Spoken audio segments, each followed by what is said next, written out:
안녕하세요. 가스기술사 박현석입니다.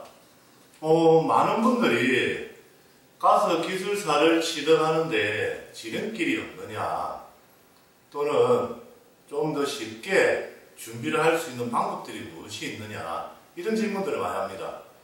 가스기술사를 취득하는데 지름길이 없느냐, 왜 없겠습니까? 책에 나와 있듯이 6단계, 가스기술사 합격 6단계, 그 6단계가 바로 지름길입니다. 오늘 제가 말씀드릴 내용은 6단계를 통해서 어떻게 준비를 하고 그리고 실력들이 쌓아지는지, 그리고 그 과정을 통해서 합격하는 모습들이 어떻게 나타나는지, 그리고 그 기간들이 과연 하나하나의 단계별로 기간들이 어떻게 되는지, 그래서 그 자세히 살펴보시고 본인들의 그 합격 플랜을 정하시기 바랍니다. 그럼 설명드리도록 하겠습니다.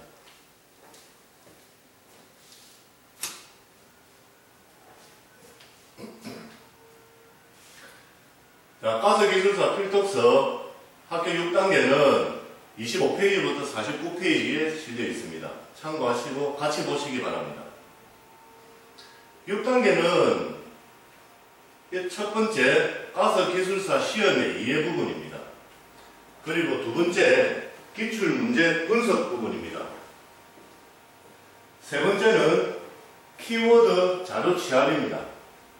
네 번째는 답안지 작성 요령, 그리고 다섯 번째는 서브노트 작성. 그거까지만 하면은 거의 준비가 다 되었다고 봐지고 있습니다. 그리고 여섯 번째, 읽고 쓰고 이 반복 10번만 하면은 바로 합격으로 간다, 이렇게 나타내는 것이 바로 6단계입니다. 그럼 6단계가 과연 어떻게 구성되어 있는지 한번 살펴보도록 하겠습니다. 첫 번째, 가스기술사 시험 이해입니다. 많은 분들이 가스기술사 시험은 다 이해를 하시죠. 근데 중요하게 체크를 해보셔야 될 내용들은 시간과 방향입니다. 어떤 방향으로 공부를 준비를 해야 되는지, 그리고 답안을 작성할 때 시간은 과연 얼마만큼 주어지는지, 그거에 대한 확인을 정확하게 하셔야 됩니다. 내용을 한번 보겠습니다. 기술사는 1교시, 2교시, 3교시, 4교시 각 시간마다 100분씩 주어져서 4교시를 치도록 구성하고 있습니다.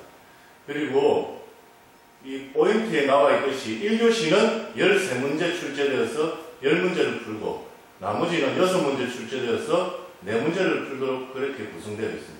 그렇다면은 각 문제당 배분되는 시간은 어떻게 되느냐? 10분입니다. 한 문제당 10분, 그리고 2교시부터는 25분 구성되어 있습니다. 그렇다면 한 문제당 10분 안에 적을 수 있는 본인의 양은 얼마만큼 되느냐 한번 확인해 보도록 하겠습니다. 기술사 시험지 답안지죠.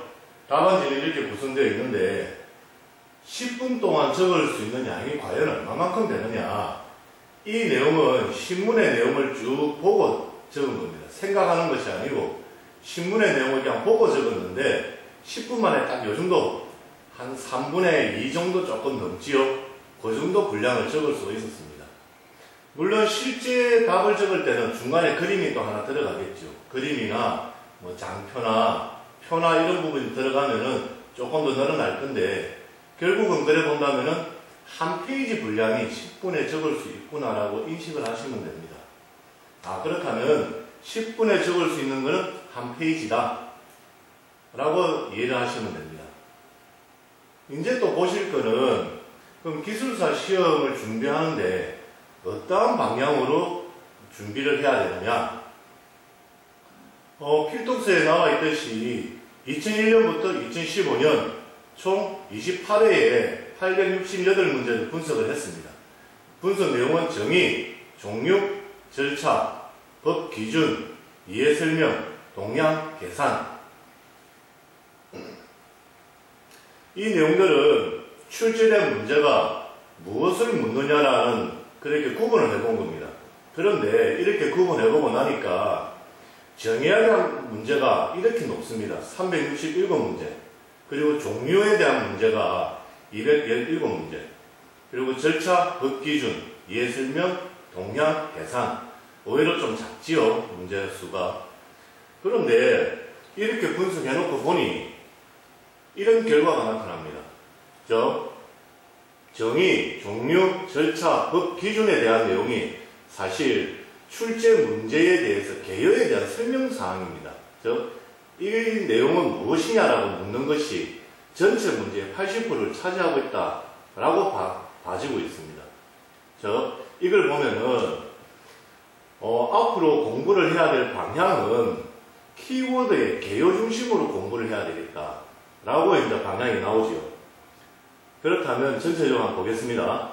시간은 10분 분량으로 정리를 하시고 방향은 키워드 개요 중심으로 정리를 하면 됩니다. 이해되셨죠? 두 번째 내용을 한번 보겠습니다. 두 번째 2단계는 기출문제 분석입니다. 기출문제 분석은 어떤 의미를 가지느냐. 사실 기출문제 분석을 갖다 하시라 하니 많은 분들이 이 내용을 그냥 스킵을 해버립니다. 원래 잘 알고 있는 건데. 그런데 이거 꼭 하십시오. 이 부분이 상당히 중요한 부분입니다. 기출문제가 과연 어떤 것이 나왔는지, 어떤 내용들이 나왔는지, 그리고 출제될 때 사용하는 단어들이 어떤 단어들이 있는지 이런 걸 갖다가 다 이해를 할 수 있는 것이 바로 기출문제 분석입니다. 그런데 기출문제 분석의 목적을 보면은 가스 기술사 전체 범위를 확인할 수가 있습니다. 아, 이런 문제가 나왔구나. 그리고 출제 경향이 이런 문제가 요즘은 출제되고 있구나. 그리고 본인이 아는 것과 모르는 것이 어떤 것이 있느냐 명확하게 구분할 수가 있습니다. 그리고 제가 늘 설명드렸듯이 그룹핑을 통해서 범위를 축소를 할 수 있습니다. 유사한 문제가 많이 나오죠. 그래서 그룹핑과 키워드 도출로 범위를 축소를 할 수 있습니다. 이것만 해도 공부해야 되는, 공부할 수 있는 범위가 많이 축소가 됩니다. 그렇다면 기출문제 분석은 어떻게 하느냐. 첫 번째, 필독서에 나와 있는 기출문제 분석, 그 내용을 읽습니다. 쭉 읽어보고 두 번째 다시 한번 더 읽으면서 키워드에 밑줄을 긋습니다. 출제 문제에 이거는 중요한 단어다 라고 생각된 그 단어에다가 밑줄을 다 그어 놓습니다. 그리고 세 번째, 먼저 이 설명부터 먼저 드리겠습니다. 키워드에 밑줄을 끊는다는 의미는 이런 내용입니다. 참고로 55페이지 내용을 보면은 연소 형태에 이렇게 쭉 나와 있습니다. 쭉 읽어나가면서 연소 형태와 특성, 문제가 나왔구나. 기체 연소와 액체 연소, 이런 문제도 나왔구나. 근데 묻기는 차이점을 묻구나. 그리고 47번 문제를 보면은 의외로 균질 혼합기 연소, 기체 확산 연소, 완전 교반 연소, 정발 연소, 표면 연소, 이런 문제도 있었구나 라고 이해를 하고 밑줄을 긋고 가는 것이 키워드에 밑줄 긋는다는 개념입니다. 다음 세 번째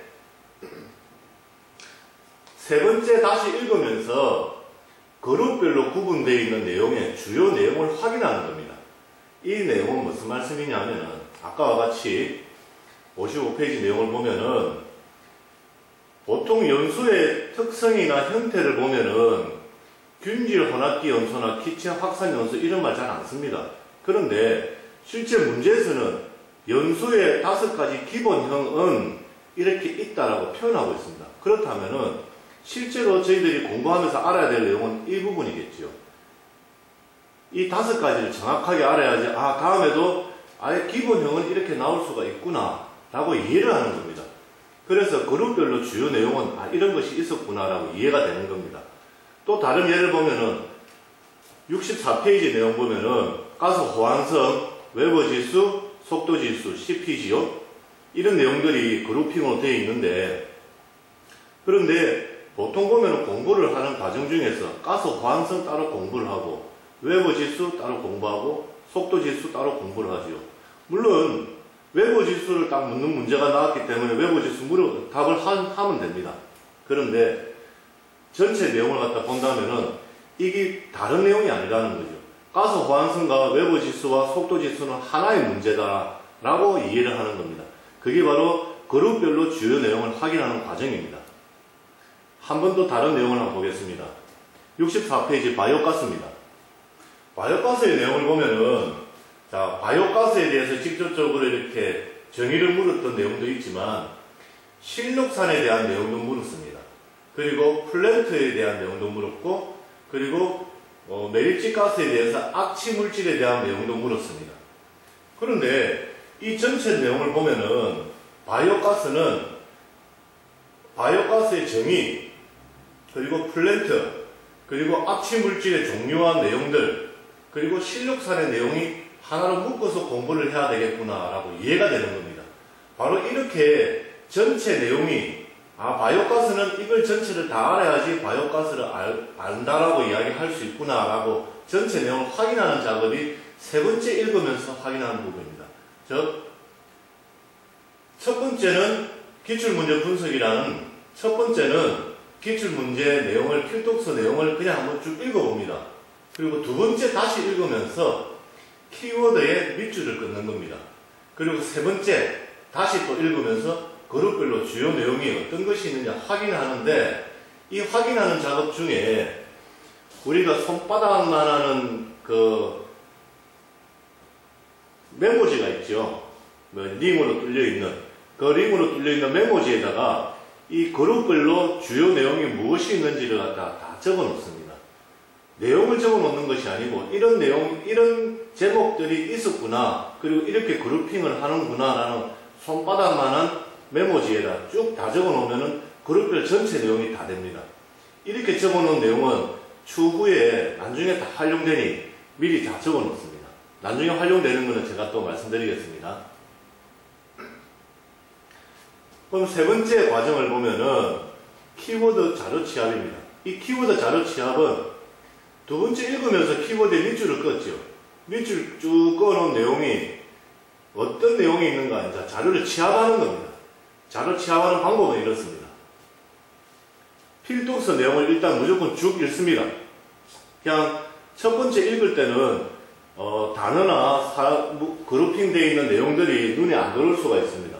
그렇든 어쨌든 한번 그냥 쭉 읽어봅니다. 쭉 읽으면서 확인해야 될 내용은 키워드가 정확하게 그 필독서 내용 안에 포함이 되어 있구나, 표현이 잘 되어 있구나, 그리고 이렇게 표현이 되어 있구나, 그런 내용들을 확인만 하면 됩니다.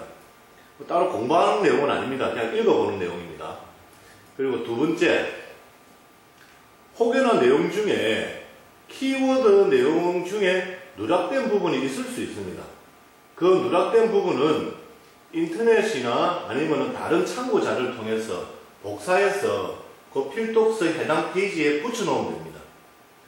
따로 공부한 것도 아니죠. 그냥 자료 조사해서 붙여놓는 겁니다. 그렇게 해서 모든 본인이 정리했던 키워드의 내용은 모든 자료가 다 붙여져 있다라고 보시면 됩니다.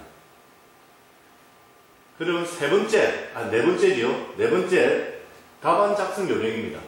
사실 답안 작성 요령은 많이 보는 것이 제일 좋습니다. 기존에 답안을 작성하셨던 내용들을 아니면 다른 사람들이, 그리고 저같이 이제 합격하신 기술사들이 적어놓은 답안을 많이 보시는 것이 제일 좋습니다. 그런데 답안 작성 요령에 무엇을 봐야 되느냐? 크게 두 가지가 있습니다. 하나는 답안을 갖다가 어떻게 작성하는가, 그 틀입니다.